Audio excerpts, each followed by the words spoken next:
Let's do a little bit of work on an electric today. This is a Guild Bluesbird in an attractive natural finish with the sumptuous flamed maple top. Although they'd never stated in the catalog, this is essentially a larger bodied Les Paul. Chambered body, so it's effectively like semi-hollow, a little bit wider, so those of us of gargantuan proportions don't look quite as silly playing it. It's also much lighter than your average Les Paul too, which is kind of attractive. The Bluesbird, as a model, has kind of a convoluted history.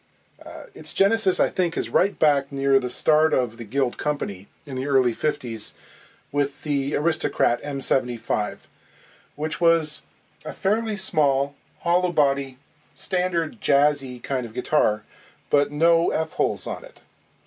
They're really lovely. Those were outfitted with Franz pickups, which are basically Guild's knockoff P90 clone, single coils. That guitar was made through the early 60s, I think, was dropped, then reappeared in 1967. The Bluesbird name was added, I think, in 68, and they went to this chambered design rather than like standard sides and back. This is all cut from a single, well, in this case, what looks like a single piece of some kind of mahogany. That's pretty impressive. The ones in the late 60s and early 70s had mini buckers on them. They kept going for a couple of years, and again, it was discontinued in 1972.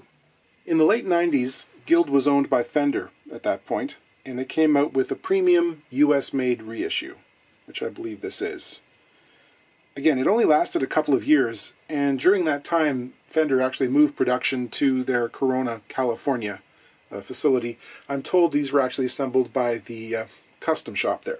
In 2015, Chinese-built ones came on the market. They're slightly different. To be honest, the situation with Guild serial numbers is a real nightmare at times because they had different runs of numbers for each individual model rather than cumulative for the year. And they would change prefixes and they'd start over.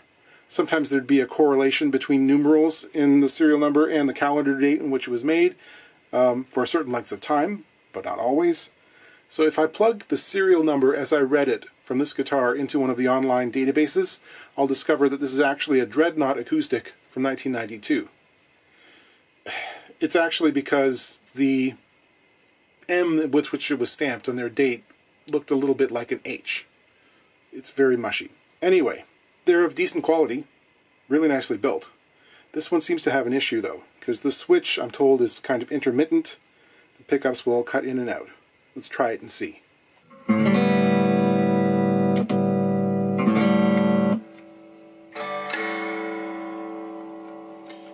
There seems to be no bridge at all.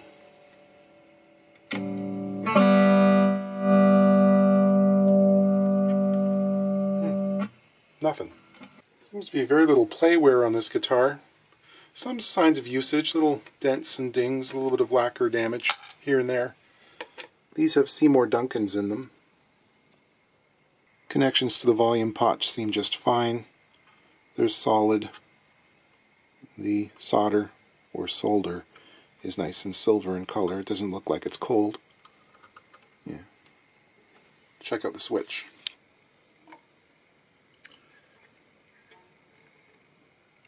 I don't see any obvious opportunities for a short. Nothing is loose. Just to make sure none of the joints had gone cold, I reflowed the solder on the switch.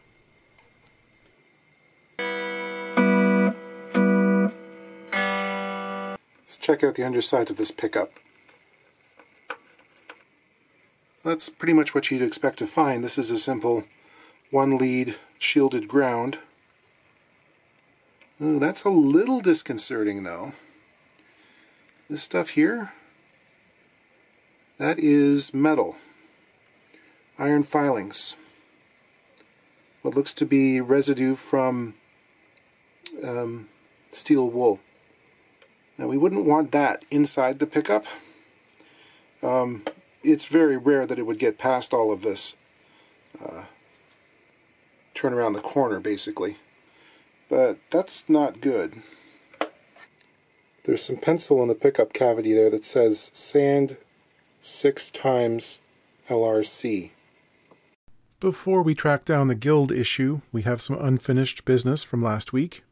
People get upset if I don't show a project to completion. So I made a bridge for that Lion and Healy. It's going to be the truncated pyramid style, which was in use from the 1890s up to about the 1920s. I pulled out my pyramid jig. It holds the bridge at an angle to the bit to shape the wings. If you want to make one of these, you have to draw it out for yourself with the bridge you intend to make in mind. No shortcuts. Being able to cut it straight and flat saves a little bit of time in laborious chiseling and filing. I'll use a cabinet scraper to put a radius into the underside of the bridge. The soundboard on this guitar is basically dead flat, and I'd prefer just a little bit of arch if we can influence it.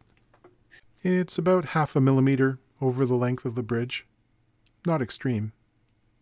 Because the guitar has no bridge pad, I need to make one, and traditionally these guitars have a low, wide, softwood pad that is basically a transverse brace. It's usual these days to put on a thin pad of hard maple to prevent excess wear from the string ends. Here I'm transferring the outside string hole positions using a brad point drill bit, basically like a machinist's transfer punch. I'll slightly taper the brace ends, making it into a radiused sort of brace as well, also with the intent to flex the top a little bit. I'm hoping this will counteract the tendency for the bridge to roll forward and slightly collapse the soundboard in front of the sound hole. I'll mark the position of the bridge using a protractor on the center line of the top, figuring out the setback for the string length compensation, and then I'll just make a light pencil line along where the front edge of the bridge should be. Then I'll double check using string. In many cases the center line of the neck doesn't match that of the body, but I was pretty careful when I was doing the neck reset to correct the string line, so it's pretty dead on. Now I'll transfer the outside holes to the top using the same technique. The brad point bit has a little central spur, which is useful. If I turn the bit backwards, I'm not going to be cutting into the bridge or the top. I'm just going to be making a little mark in the center, which will act as a guide, as you can see here. Here I'm trying to get everything ready to glue in the brace. I've gone ahead and cleaned the surface it'll be attached to and lightly sanded it. The brace is registered and positioned by a couple of machine screws through the holes in the top and the brace itself. I'll get into finish sanding the transitions between the wings and the little cove that separates them from the center portion of the bridge with a dowel and some 220 grit sandpaper. Trying to make it, fairly refined. Although a lot of these bridges were kind of crude in the lower level, Washburns and Lion and Healys. But, I want to make it look smooth and at least passable. I've gone ahead and measured the correct string lengths for the outside E strings. I'll join those up with a pen line. Then I'll set up my saddle routing jig. I've decided not to make this a through saddle, which is slightly anachronistic, I'll admit. But for setup purposes and the fact that this might need to be adjusted in a year or so, as it's never had this type of bridge on it before, the drop-in saddle seemed prudent. The area which had previously been covered with the tailpiece had been deeply stained and pitted by corrosion, so I sanded as much as I dared and then wiped on a couple of coats of shellac to seal it. And there we have it. I think it looks the part, and it functions way better than the floating thing. I don't think it's worth the effort to try and save that style of bridge. They were a nod to expediency, trying to make things cheap. And if you're going to do any work on one of these, I'd say put the pin bridge on. It's worth it. I quite like this guitar.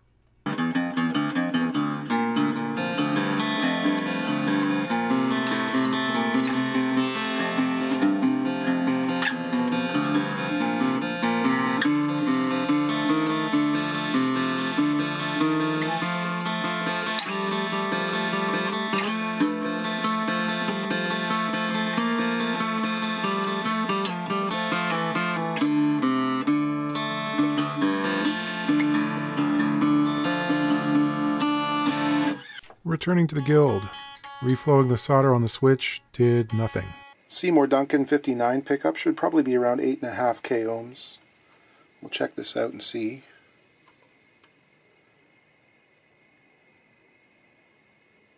.2 seems to be functioning. Just for interest, we'll have a look at the neck. 7.32. So if the output from the pickup is okay, that means we got to move up the chain and suspect either the pot or the switch. And for my money, I bet you it's the pot. I can't see anything wrong with that switch. Who knows? As I heat up to remove the lead from the pickup, I'm going to protect the capacitor by putting one of these little alligator or crocodile clips, depending on your hemisphere, on the arm there, which will act as a heat sink and soak up some of that energy before it reaches the delicate part of the capacitor. Also use tweezers when I'm doing the removal, which function in a similar way. Yeah, that's a WD pot, 500 k ohms. I thought it was going to be long shaft, but no, it's not. It's a standard length. They must have gone in and thinned things considerably in this area. Yeah, so I'll put a CTS in there and see what happens. The knurled portion at the top of the CTS pot is slightly longer than on the WD, so there's a greater gap between the bottom of the knob and the surface of the top, so I should probably go in and put an extra washer or two on the inside there and try to reduce that depth. I'm mindful that if this doesn't work and I have to remove the switch as well, then I'll have to undo all of this. So I try and make it as neat and conducive to that as possible. Things like fixing the braided shield to the back of the pot. I'll put down a little dot of solder and then position the lead where I want it with the helping hands, and then reflow the solder to make contact with the braid. Still no luck, so the switch has to come out, and the whole harness that attaches to the switch also has to come out. Okay, now that's fascinating. Okay. I don't think I'm the first person who's been in here. Some stuff around the edges here that suggests that someone got a little close with their soldering iron. Scuffs and stuff. Of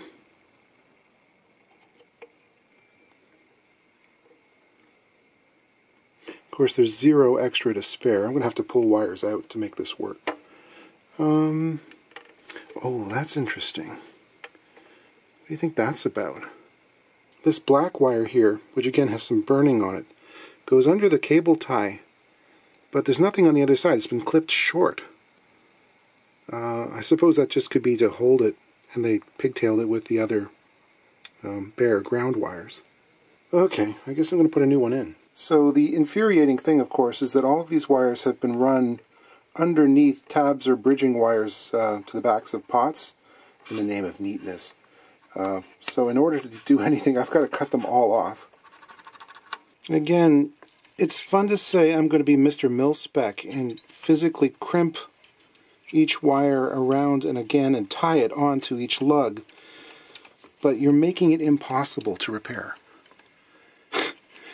I'm going to have to cut that. I can't get it off. The insulation on these wires just does not hold up to that much heat. Yeah, it's been turned, it's gone through around and back around again, so no. This is some copper solder removal braid. It just picks up the solder, wicks into it.